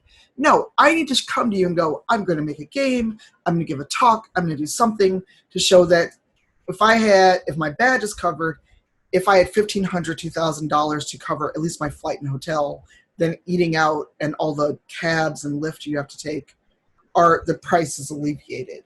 Because on average, and this is as a speaker, I still spend about $4,000 to go to GDC every year. That's my airfare, that's a week in a hotel, because I'm across the country. I've got to get there a day before, stay a day after. And that's just me. Someone international like Kaya, if you wanted to come. It cost me about 10 grand coming from Australia. My first GDC, the only reason I could go to my first GDC last year was because I was an IGDA scholar. And that was the only reason, because they covered my airfare and my ticket. I couldn't afford it. Our company cannot afford it. It literally costs as much as buying a house or renting an apartment, essentially, to go from Pakistan to America. And it was actually really sad, because we have this only one company from Pakistan has gone and showcased on the expo floor, which is VR Play, and then Quixel. Now they have their place on the expo floor. But because there's no visibility, because we can't afford it to go there and showcase our games, people assume that, oh, there's no gaming industry in Pakistan, or there's no gaming industry in X country, because we just can't showcase, because we don't have the money to go out there. We have the product, we don't have the money to go out there because it is pretty expensive. And even just indies that are local to the US don't get shown because they can't afford to pay to be on the show floor. So like you get this huge overrepresentation of like US AAA. And as someone who works for a US AAA, I obviously love and respect that industry as well. And I would have only been able to go to GDC last March because they were willing to send me for the ability to learn and be engaged in that space. But I want to be able to go to GDC and see my colleagues in that space, but also I want to see the indie games that are coming through, and I want to see Pakistan, and I want to see other countries that are underrepresented in there and see what's coming out of those countries. So yeah, like I totally agree with all of that. Like we do stipends and travel budgets and stuff at Clearly Represent Me as well for speakers and also just attendees who can explain why attending a particular event is going to benefit their career. So we have like a little form thing basically, and then we can apply, people can apply, and we can approve stipends. And like for some people, like literally like $500 gets them interstate to a conference in Melbourne, for instance. In Australia, like that's where a lot of our game stuff is going on. Get somebody from a regional area to a conference and gets them to meet some people and get inspired. $500, like that's huge for an individual person. It's not nothing for a not-for-profit either. Like there's no money in charity work. But you look at some of these big companies and say like, could you give $500 to an individual person who wants to fly to a conference and it will mean the world to them? Yeah, like they have the capacity for that. And I think we just need to understand that shared value and support each other in that more. And yeah, sometimes money is the way to do that. So really, yeah. So there's this vicious cycle of like being in a minority and like getting less access to paid positions or well-paid positions, and then in turn not being able to show your stuff, and then for that getting less pay. And all of this is actually a vicious cycle that can be broken. And I think this is important that we say this here. You said, Stefan, it hit me right here, because I have been stuck in that vicious cycle. I remember when I went to GDC and I was introducing myself, and you know, in Pakistan I am known, people know me because it's a source of pride that this girl has gone and gotten these awards for Pakistan. I go to GDC and it's this huge place and I'm introducing myself and I'm like, yes, I'm one of the co-founders of Optera. Like, who? Like, we have all these things. Like, who are you? And you know, it just hits you right here. You're like, you know, we have done so much, but then it's just such a contained so much because we don't have that exposure abroad. We don't have those tools for exposure. Nobody pays attention to us. So we may be well received here. And then when I would say the word Marvel, they'll be like, oh yeah, Marvel, we know Marvel. And like, yeah, but Burka Avenger got more awards. But you guys know the name Marvel because it's, you know, it's an American company. So, you know, that hits you. Then that vicious cycle is awful. It is an awful place to be for anyone who's been there. So we have a question that I think is a bit related there in the Q&A, which is like, that this is like stuff that you probably all explain over and over and over again. So how do you stay calm and focus your emotions? And when do you disconnect? Tobias asked this question.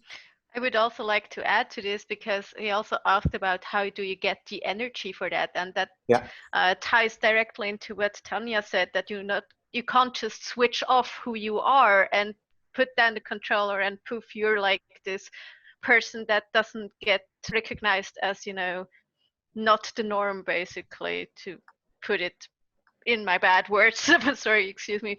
So what do you think?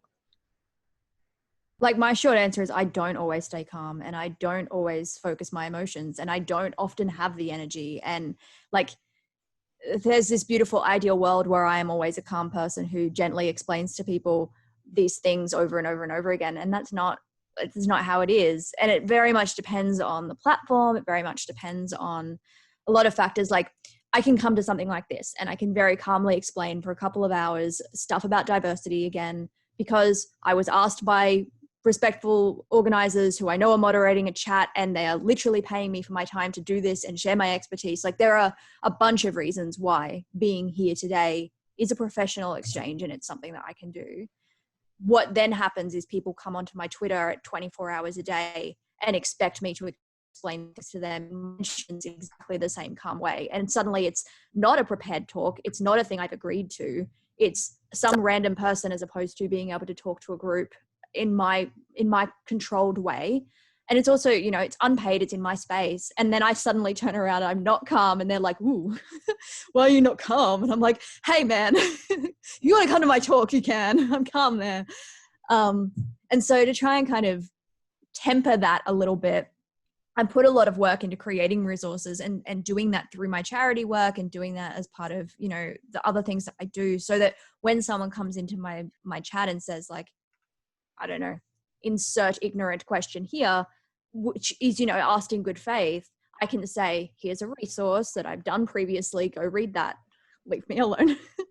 And then if someone comes in and talks to me in a way that isn't in good faith, like, I'm not going to be calm. I don't have the energy for that. I barely have the energy to be doing my full-time job. I'm not going to like, oh, you said a mean word to me, but I'm going to be nice about it. No, I'm going to block you and tell you to go away. So yeah, I think it is just about like saving that energy for the things that it can be channeled into, which is my charity work, my full-time job where I am trying to make a difference to a company culture, to my family, to my hobbies, like leaving that energy for those sorts of things and not expending it for people who kind of who haven't earned it. Like people who haven't put in the effort themselves to do a Google, or people who have decided that they want to be insulting. They don't deserve my energy or my patience anymore. That's where I'm at. I block early and often. And someone in my Discord made the graphic, Google's still free. So sometimes I'll just reply with that, or I go, what you just asked me? Here's a search engine. Because some days I'm out of patience, and especially with what's been going on here in the US. And a lot of people are doing the, oh my God, I want to be an ally, and how do I fix that? And I'm so sorry that I'm white. Pro tip, please stop apologizing for being white. I don't care. Most Black people don't care. And it's centering itself back on you. I'm not calm a lot of times. I often will just have times where I change my Twitter to just mutuals, so I don't have to see the ridiculous things that people want to say to me. Or I just go, here's my PayPal. If you want this question that you could have Googled, then you're going to pay me for my time. I'm not calm, and I'm not often nice about it, because I figure I've survived this long. You came to me instead of doing the work, instead of actually doing something for yourself, and you came to me with hat in hand. You're going to pay for the time. Be that in, I'm going to tell you what you could have done, or you can go about your day and then just be on Twitter and whine about, oh, she was so mean to me. And there's also some people come in the door with expectations, and they come in with the idea of Black women are aggressive and they're mean and everything else. Or they talk to me like I must be uneducated, or they watched this TV show, they watched Orange is the New Black, so clearly they're going to educate me on my experiences.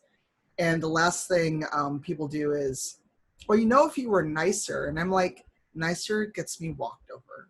Nicer gets people in my inbox, in my DMs, if they have a privilege to do so, going, I know that I messed up and I'm sorry, how can I do better?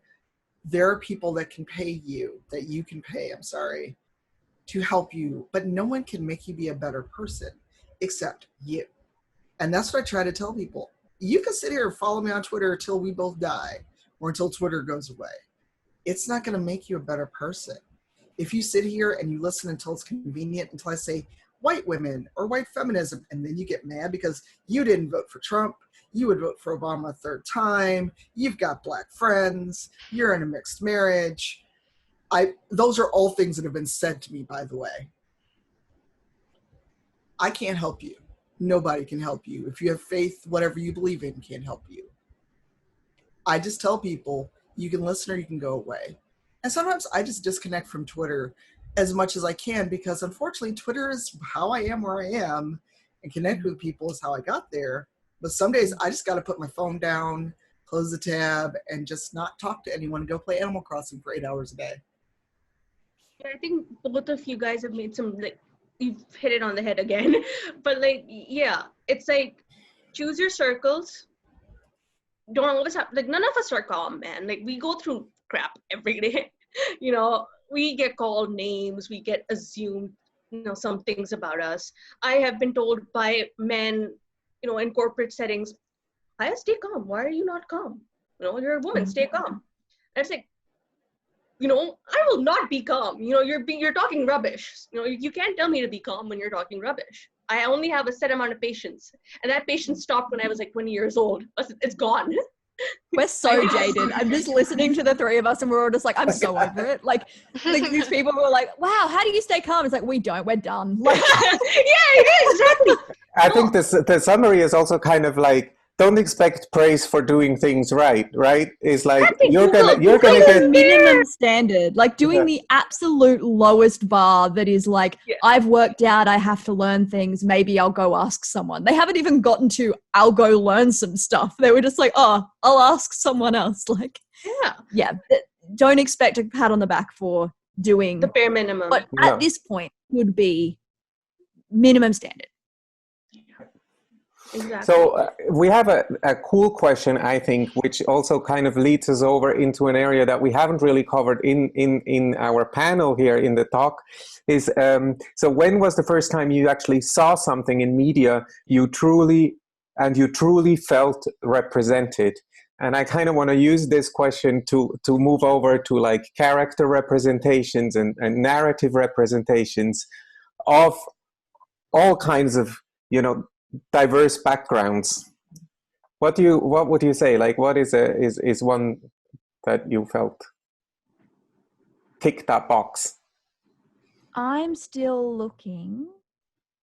I've had this happen a bit. Like people, because my main work is in LGBTQ representation, people ask me what my favorite my favorite queer representation in a game is, or the one that I most kind of resonate with, or that feels like me. And it's like, I'm a bisexual woman. I have found a handful of good games with bi women in them, and none of them really feel like me. One of the games that I think kind of captures my spirit, I guess, like is something like Gone Home, for instance, but that isn't explicitly a bisexual story, and it's also literally one example. Life is Strange sort of again begins to touch on that a little, but I relate more to Chloe than Max, and so then going through Max's story and just kind of popping into Chloe's occasionally, like I can kind of see myself there, but I'm absolutely still waiting for the one game that kind of makes me feel like I'm seeing myself represented in that way. I've seen parts of me represented in bits and pieces, which I guess is to be expected, but still waiting for the one. I am also a unicorn along with Alayna. There's not a lot that I've really seen where it encompasses being Black, bisexual,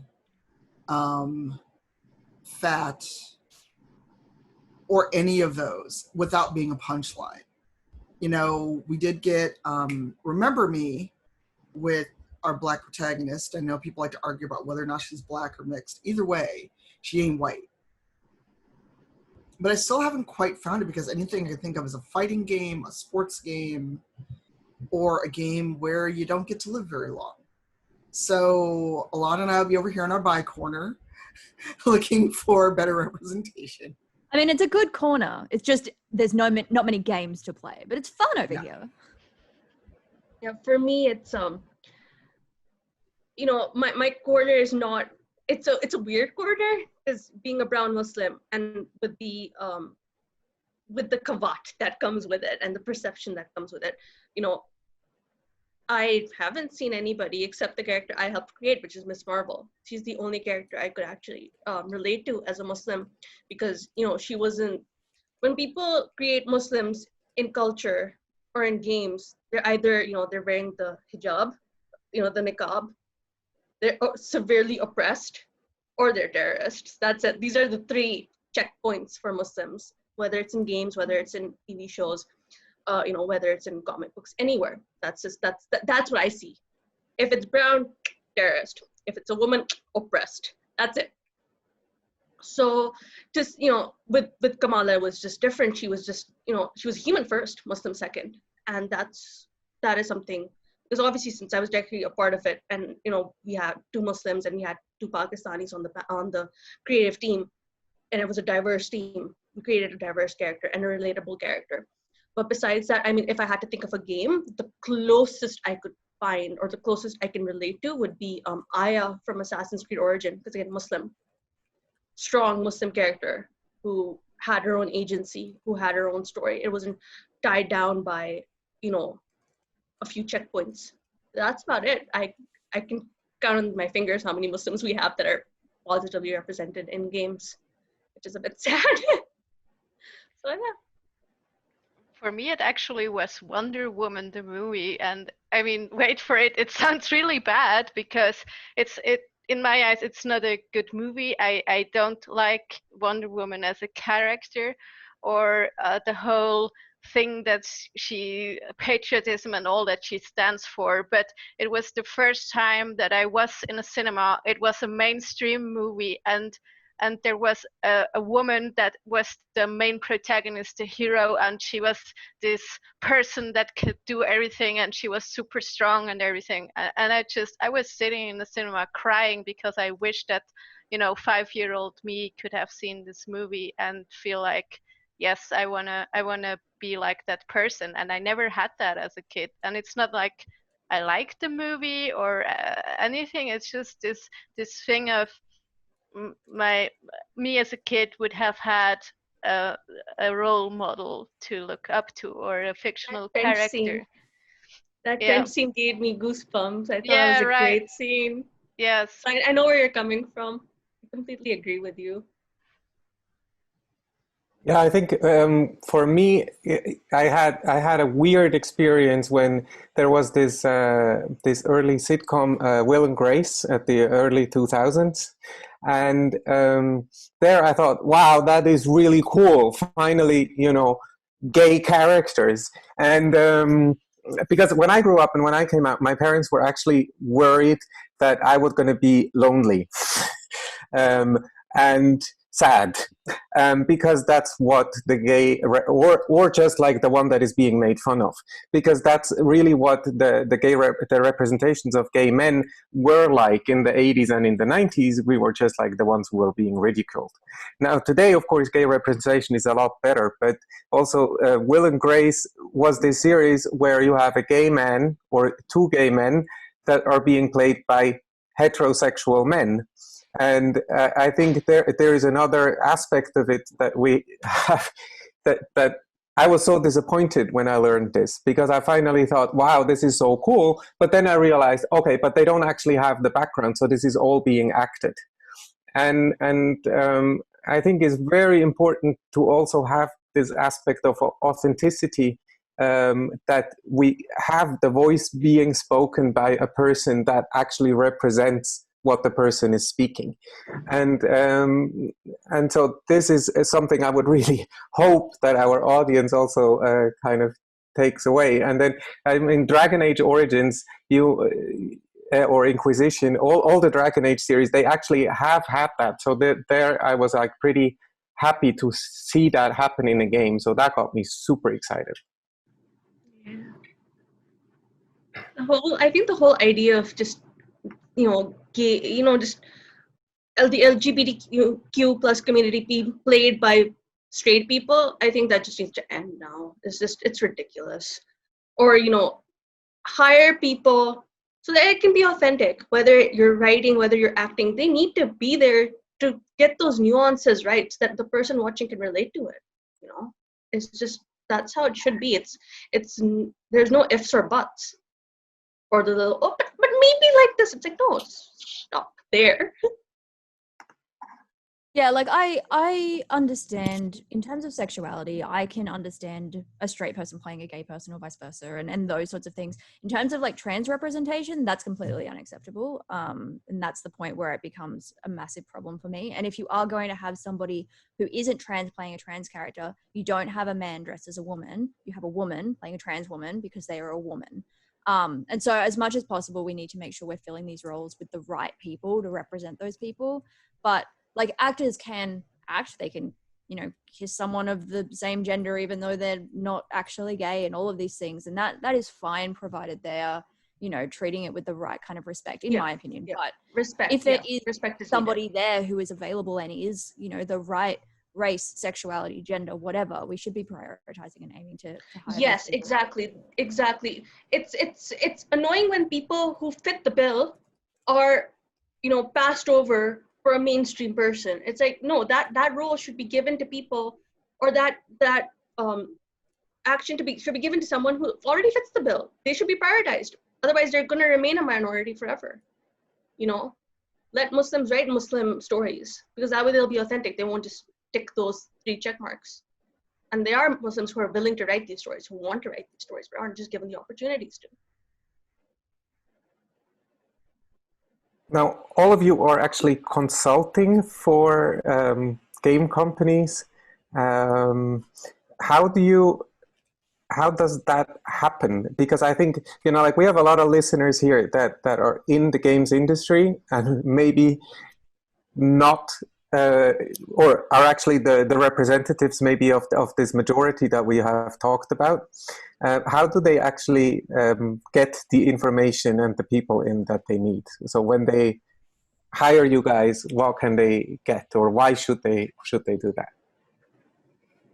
Well, they should, because A, it's just the right thing to do, so you can have better stories and not get stupid stereotypes and tropes. Honestly, a lot of what I've been doing, because most of what I'm doing is under NDA, has been either someone recommended me, someone found me on Twitter.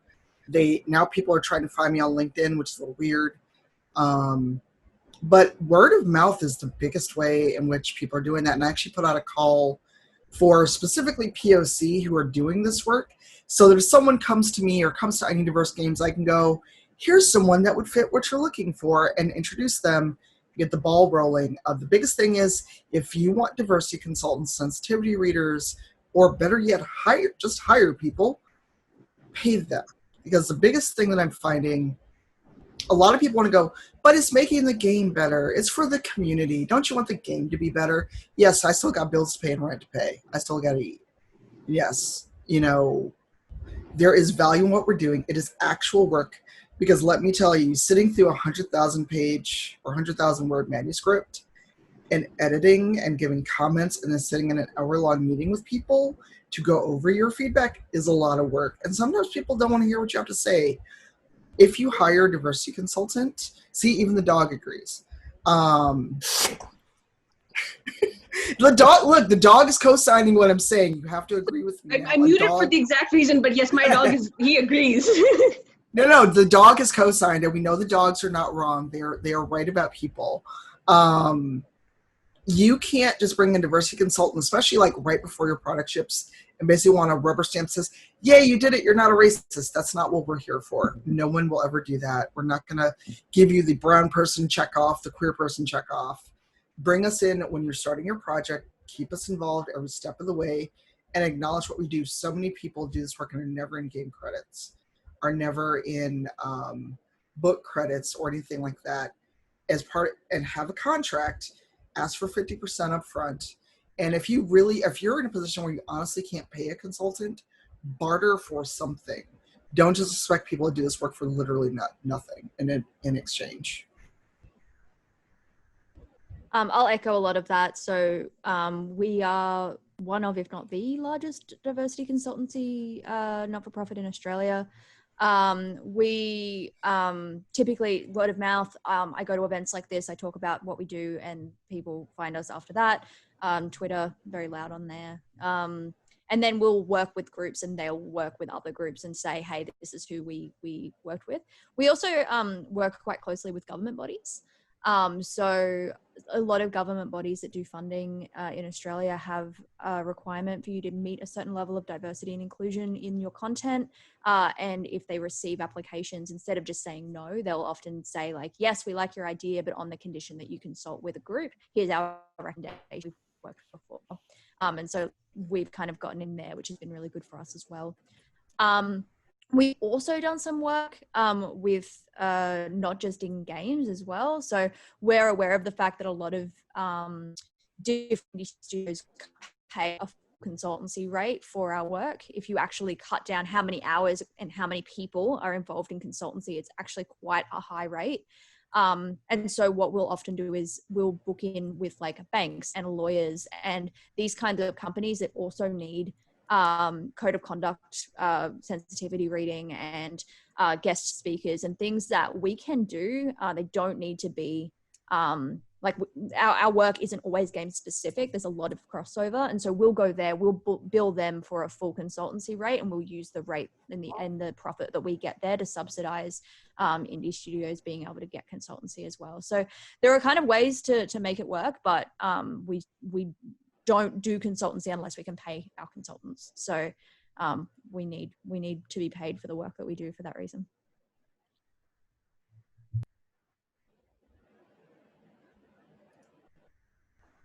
So I think we only have 5 minutes left. I was wondering for everybody, so first of all, like to acknowledge like the Swiss game development scene where a lot of people are coming from university and then they go on and found their own game companies and start making games. Like to give them some tips onto their way and maybe some other closing words would be really highly appreciated. I like how all of us just don't talk. You go first. Oh, I'm trying to resist the temptation to just say, don't run away. Because I think that's the funny joke at the moment where it's just like, just run, just find something else to do. But it is such a difficult slog. Like it is a hard thing to get into. It just is. And that's okay. Like it's worth it, in my opinion. I love what I do. I love where I am, but you need to go into it knowing it's a hard slog. And that is what a lot of kind of folks who have been in it for years mean when they make the joke of like, no, don't do it. Because I hear so many people make that joke at this point, and it's literally that. It's flavored by this effort that kind of goes into being part of the industry, of networking, of being relevant, of attending these things, particularly if you're marginalized, attending these events and feeling unsafe and having 15 rules around whether or not you attend a event after dark or not. So like there are a lot of factors that make it really difficult. There aren't as many jobs as there are graduates. There are even more people who are making games that didn't graduate from a degree who are just as qualified in terms of their skills, who are also competing for those jobs. It's difficult to get into. That said, like you've got to kind of find, I guess, your niche. You've got to find what you're passionate about. You've got to find other people who are passionate about those same things so you can keep each other going. Look for mentors. Don't feel bad if those mentors aren't available, because I get an email a day. But I say yes to a lot of those, particularly people who I can see part of myself in. So when I get requests from women and queer folks and, various other things that I kind of relate to, I kind of feel particularly taken to support them with that. And if you're making your own work, like even more so, like if you're in your own studio, definitely get a mentor, because the big way that a lot of indie studios succeed is that they are started by somebody with industry experience that can then take that experience and then funnel it into the industry that they've just started, or into the studio they've just started. So if you have no experience and no one on your studio does, the way to get that experience is through mentorship and support. And they can help make sure that it's kind of good from the outset and doesn't flop in a couple of years. Because making a company is hard, being in games is hard. It's rewarding, but it's hard. You also want to add something to that also, Tanya and Kaya? I would say in terms of getting people in the industry is destroy the idea that diversity doesn't equal quality. Because so many times I see so I should sacrifice quality. No, if I had a studio and was making a game, I would hire Kaya, I would hire Alayna. Just because someone is not a cis straight white dude does not mean that we're not as qualified. Nobody would be in games if none of us were qualified. And it's not just about a degree. Just because a lot of people have game design degree programs now, that doesn't make a difference. Abolish the idea that diversity does not equal quality and inclusion does not equal quality. Inclusion means including everyone, bringing them to the table, giving them a seat and keeping them there, making sure that they are prosperous and happy and feel welcomed. Because if you're miserable, you're not going to make a great game. And get away from this idea of diversity hire or quota or bringing someone in because you need to be better, it's PR, because people can see through a PR stunt. If you brought in a totally unqualified candidate who happens to be brown or queer or something, A, you're going to waste development time. B, everyone's going to see through it. And C, you'll probably get fired because you made a bad hiring decision. So get away from the idea that inclusion does not equal quality. Realize there's plenty of qualified people who happen to be diverse and not the other way around. But also, no, Stefan, please. yeah, just also like to add to that, also try to find the quality in this person that you're looking at that does not correspond to the image that you're trying to hire, because I think that's also very important. Sometimes competence doesn't look the way you think it will look. So Takaya, sorry for the interruption. No problem. So yeah, basically just building on what Alayna and Tanya have said, and then you guys have added to, for newcomers or for fresh graduates, it is going to be a hard battle, because there are so many, so many people, and jobs are getting less and less. But at the same time, people need fresh ideas. They need fresh graduates. They need people who haven't been, worked to death or haven't been burnt out, because the fresh graduates have the freshest ideas. They have, they're untouched by the evils of the world, as I would say.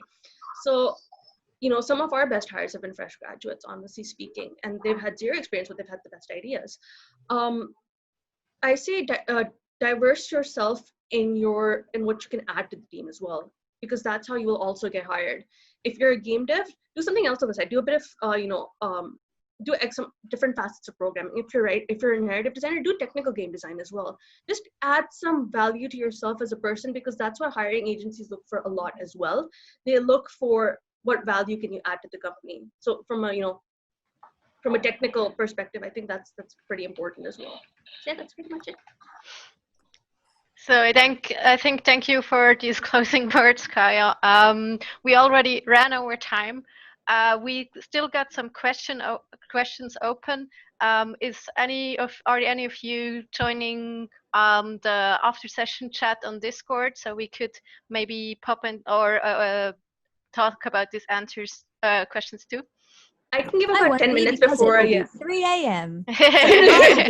Your excuse. But you can find me on Twitter. I will answer anything on Twitter, either this one that's up here or my own one that was on my slides. Right, then I would same like to. here. Great. Yeah, I'll be on Discord for like 5-10 minutes, and then I'm gonna go for dinner. But yeah, I'm easily available on Twitter, on Facebook, anywhere. Discord as well. Just Discord DM me. Not an issue. Anything that needs asking, I can ask and assist. You can tweet at me, but my DMs are not open. They will never be open. Oh, my Twitter DMs are closed. Yeah, no, those DMs are absolutely closed. Same. I'm not like a masochist. Like, you can tweet at me though.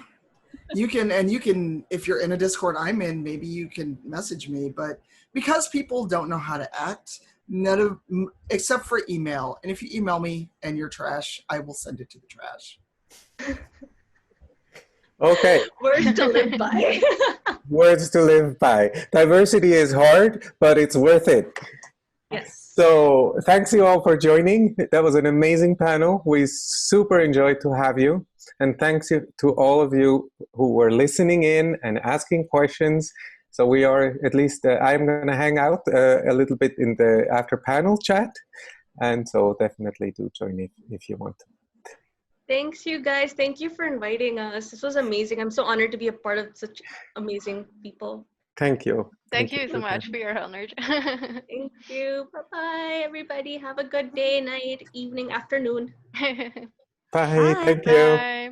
Bye.